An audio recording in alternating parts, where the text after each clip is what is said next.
Hello champions and future champions, hello ChessMood family. GM Gabuzyan is here with you and welcome to our daily lesson video. Today we have a very cool tactical topic called doubled pin. Before going further into the explanations, I will offer you to do the following. Pause the video and try to find a beautiful tactical resource white has in this position. As I have mentioned, the topic is doubled pin. If you see, now pawn on c6 is pinned by our queen, since queen on c7 is not protected, and this pawn protects pawn on b5.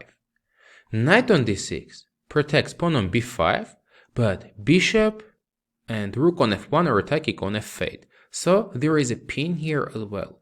It seems to be very attractive playing knight b5, but it's not that great because of knight b5, rook f8 check, king h7, and at the moment black is keeping an extra pawn.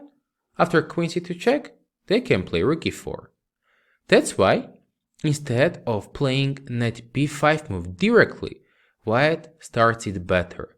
First of all, rook f8 check, bringing opponent's king to the necessary square, king takes, and only now white captures on b5. As I mentioned previously, there is a pin on the c file and pin on this diagonal. Black cannot take the knight. Queen is under attack.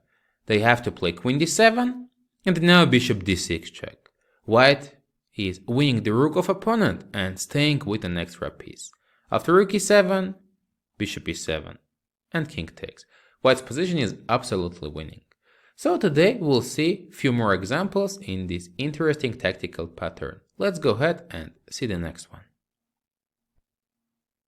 Now it's white to move. We're pawn down, but we have some activity on the king side of opponent.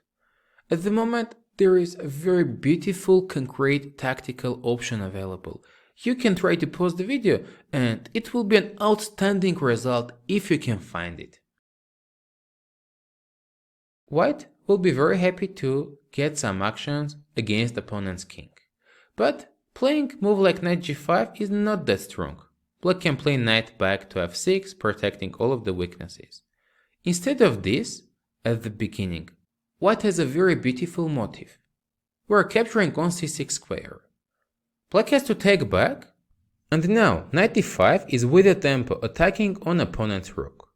Black cannot protect this rook with the other pieces, and they have to play rook d6, keeping the material. Now the goal is not to take on f7. Instead of this, white's using the following fact. Rook on h4 is pinning pawn on h7. Queen on f2 is pinning pawn on f7, since black's queen on f8 is not protected. Suddenly, white is getting knight g6 check here. Black cannot take it back, and after king g8, knight f8 is winning the queen.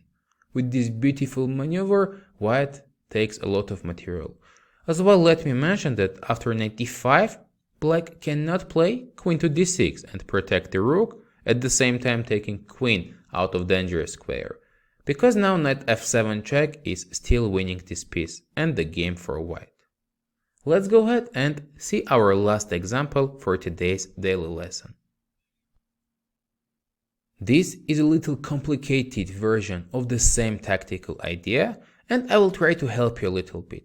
Pay attention that rook on f2 is pinning knight on f7, since this rook is not protected. The other rook is pinning knight on c6, because behind is the queen. But how we can make a use of this? It's a question, and that's what I'm asking you. Please pause the video and try to find the solution. It would be really great if white is on time to play knight g4 and on the next move capture bishop e5, because now black will not be able to take back with any of the knights.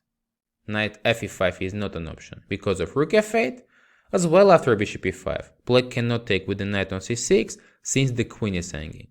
Just the issue is that knight g4 is too slow, and here black will be able to play rook to e8, taking it out of the fire and protecting the pawn. That's why white doesn't have time for this slow move. And at the beginning, white plays h5, Idea is that with a tempo, after bishop h5, white's attacking on e5 pawn and this bishop with rook f5 move. Now black has to go back, and already bishop e5 is an option.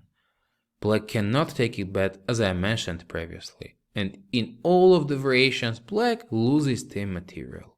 With this beautiful pawn sacrifice and winning the tempo, white uses this tactical pattern. I hope you enjoyed it, and very often it's also easy to blunder for your opponent's side, so be careful trying to have a sharp tactical vision. Let's now go ahead and you will get your homework position for this topic.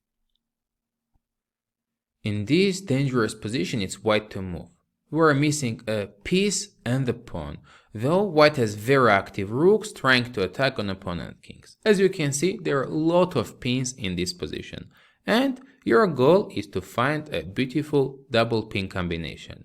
You can share your thoughts and ideas how to play here as white in the comment section below. GM Gabuzyan was here with you.